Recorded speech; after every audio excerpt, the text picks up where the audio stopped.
नाही बघा, याला मला असं वाटतं की मोठेगावकरांच्या नंतर काही मूर्ख लोकांनी ट्रेंड करून त्याला काँग्रेसला गोवण्याचा प्रयत्न केला.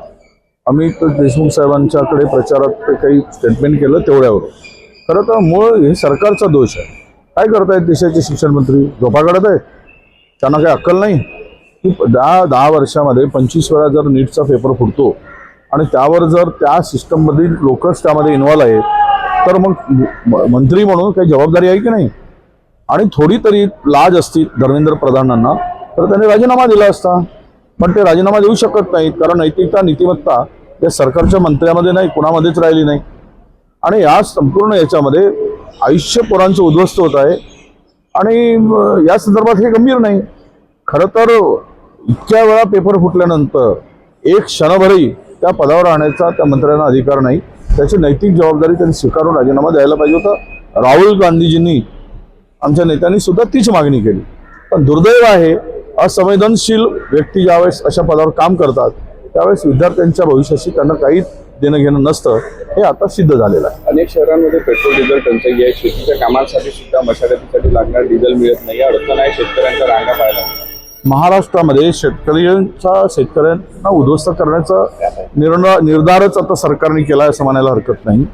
कारण आता त्या शेतकऱ्यांसाठी काय करणार?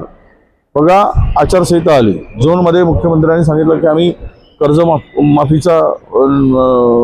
कर्जमाफी देऊ आणि JR काढू. घोषणा झाली, अद्याप त्या संदर्भातला स्पष्ट JR निघालेला नाही. आणि आज जी परिस्थिती निर्माण झाली डिझेल पेट्रोलच्या संदर्भात, उद्या शेती उद्ध्वस्त होणार आहे, शेतकरी उद्ध्वस्त होणार आहे. शेतकऱ्यांना जिवंत राहण्याचा अधिकारच आता संपला नाही अशी परिस्थिती या सरकारने आणून ठेवलेली आहे. उद्या कशी हंगाम करणार? खताचा तुटवडा मोठ्या प्रमाणात होणार आहे. खतं मिळणार नाहीत. 25% खतं उपलब्ध होतील असे केंद्रातले नेते आणि मंत्री सांगत आहेत सरकारमध्ये. आणि आता तर डिझेल पेट्रोलमुळे नांगरणी होणार नाही, मशागत होणार नाही. पूर्व जी काही शेतीची मशागत व्हायला पाहिजे ती होणार नाही. मग शेतकऱ्यांच्या शेतात ते काय करतील, कसे जगतील, कशी शेती करतील, हा फार मोठा गंभीर प्रश्न आहे. सर्वच उद्ध्वस्त होत आहे. देश उद्ध्वस्त होत आहे, शेतकरी उद्ध्वस्त होत आहे, उद्योग उद्ध्वस्त होत आहेत. इन्व्हेस्टरनी मोठ्या प्रमाणामध्ये आपल्या या देशातून पैसा काढण्याचं काम सुरू केलेलं आहे. आतापर्यंत 2.25 लाख करोड रुपये या देशातून काढून सुरक्षित स्थळी ते पैसे तिकडे घेऊन जात आहेत. म्हणजे इन्व्हेस्टर सुद्धा आता पलायन करत आहेत. इतकं गंभीर विषय देशापुढे निर्माण झाला आहे. एक फार मोठा गंभीर संकट आहे. आणि या संकटामध्ये पंतप्रधान परदेशाच्या बाहेर फिरत आहेत. तिकडे बाहेर देशात जाऊन इटलीच्या पंतप्रधानावर फोटोशूट होत आहे. आणि हे जर पाहिलं तर गांभीर्य कसलेच आहे. तरुण रस्त्यावर उतरतो आहे, शेतकरी उद्ध्वस्त होतो आहे, उद्योग उद्ध्वस्त होत आहेत, आदिवासींचे हाल आहेत, कुपोषणाचं प्रमाण वाढलं आहे, कायदा सुव्यवस्था उद्ध्वस्त झाली आहे. फार वाईट परिस्थिती या देशामध्ये. फक्त यांना निवडणुका लढणे, निवडणुका जिंकणे, त्यासाठी वाटेल ते करणे, याच्या पलीकडं नजरेत यांचा देश नाही. आणि त्यासाठी 2 धर्मामध्ये तेढ निर्माण करून मताची पोळी शेकणं, भाजणं आणि ती त्या पद्धतीनं काम करणं असंच सरकारचं काम आहे. काँग्रेस पार्टीची चर्चा खूप सुरू होती. त्यांचं एक हँडल अकाउंटही जे आहे ते बंद करण्यात आलं. त्या पद्धतीने सुरू आहे. तरुणाची एक वेगळी मोहीम पाहायला. आता तरुणांनी असं काही कोणाला टार्गेट करून घ्या. त्यांनी सिस्टमच्या विरुद्ध जे काही आहे सिस्टमच्या विरुद्ध त्यांनी त्यांचं तरुणांचा या माध्यमातून मत व्यक्त होत आहे. आणि इतकं घाबरण्याचं काय कारण आहे सरकारला?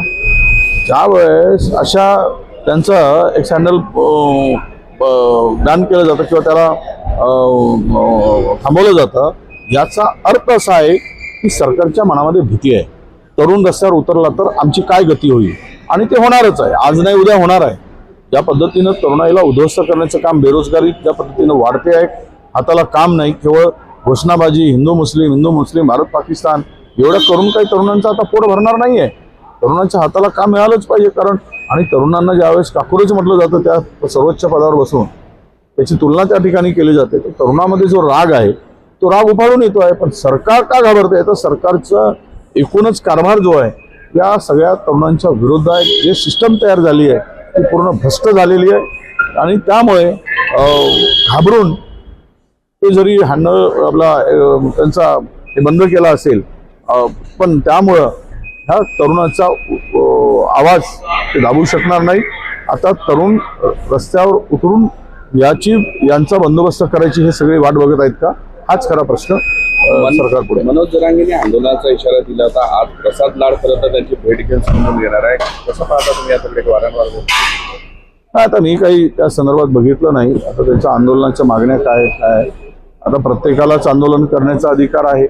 कोण आंदोलन करत असेल तर तो त्यांचा अधिकार आहे, पण तो एक आहे की कोणाला काय द्यावं आता त्यांचा सरकारचा निर्णय आहे. केवळ सरकारने यांनाही बनवणं त्यांनाही बनवणं, बनवा बनवीचा खेळ करणं हे कुठेतरी थांबलं पाहिजे.